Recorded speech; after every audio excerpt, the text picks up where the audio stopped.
The Second Kingdom of Kakheti was a late medieval, early modern monarchy in eastern Georgia, centered at the province of Kakheti, with its capital first at Gremi and then at Telavi. It emerged in the process of a tripartite division of the Kingdom of Georgia in 1465 and existed, with several brief intermissions, until 1762 when Kakheti and the neighboring Georgian kingdom of Kartli were merged through a dynastic succession under the Kakhetian branch of the Bagrationi dynasty. Through most of its turbulent history, Kakheti was tributary to the Persians, whose efforts to keep the reluctant Georgian kingdom within its sphere of influence resulted in a series of military conflicts and deportations. Early history. A previous kingdom of Kakheti was created in the 8th century following the successful rebellion of the mountainous tribes of Zan area, which freed a large part of Georgia from Arab control.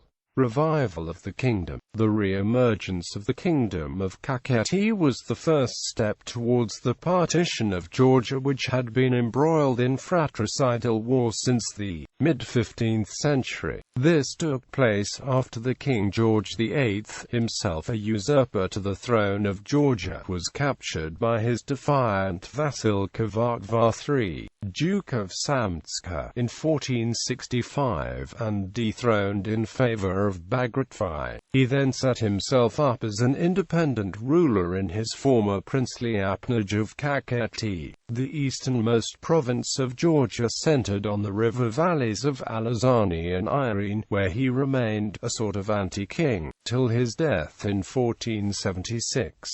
Overwhelmed by these difficulties, Constantine II, king of the reduced Georgia, was obliged to sanction the new order of things. He recognized in 1490 Alexander I, son of George VIII, as king of Kakheti in the east, and in 1491 Alexander II, son of Bagrationi, as king of Imereti in the west, leaving himself in control of Kartli.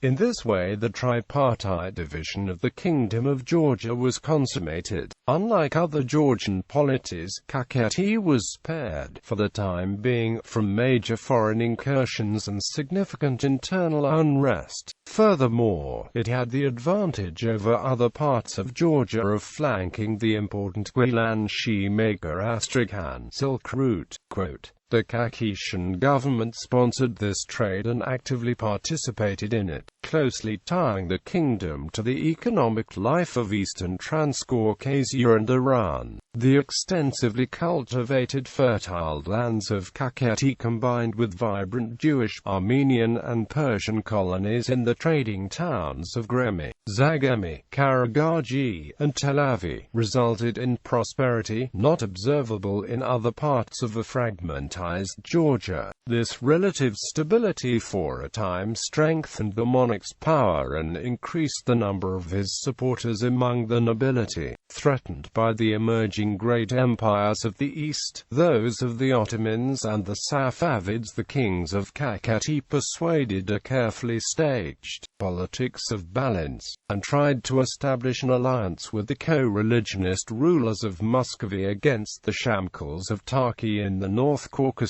An Ottoman-Safavid peace deal at Amasya in 1555 left Kakheti within the sphere of Safavid-Iranian influence, but the local rulers still maintained considerable independence and stability by showing willingness to cooperate with the Safavid overlords. Nevertheless, in 1589, Alexander II of Kakheti officially pledged his allegiance to Tsar Fyodor I of Russia, but the alliance was never actually implemented in practice, with Alexander's murder in an Iranian-sponsored coup staged by his own son, a Muslim convert, Constantine I, in 1605. The fortunes of Kakheti began to reverse. The people of Kakheti refused to accept the patricide and overthrew him. forcing the energetic Safavid Shah Abbas I to reluctantly recognize the rebels' nominee and Constantine's nephew Teimuraz as a new king in 1605. Thus began Teimuraz's long and difficult reign in conflict with the Safavids. Iranian hegemony. In the mid-1610s, Shah Abbas I renewed his effort to bring Georgia more completely into the Safavid Empire and subjected Kakheti to repeated invasions in 1614, 1615 and 1616.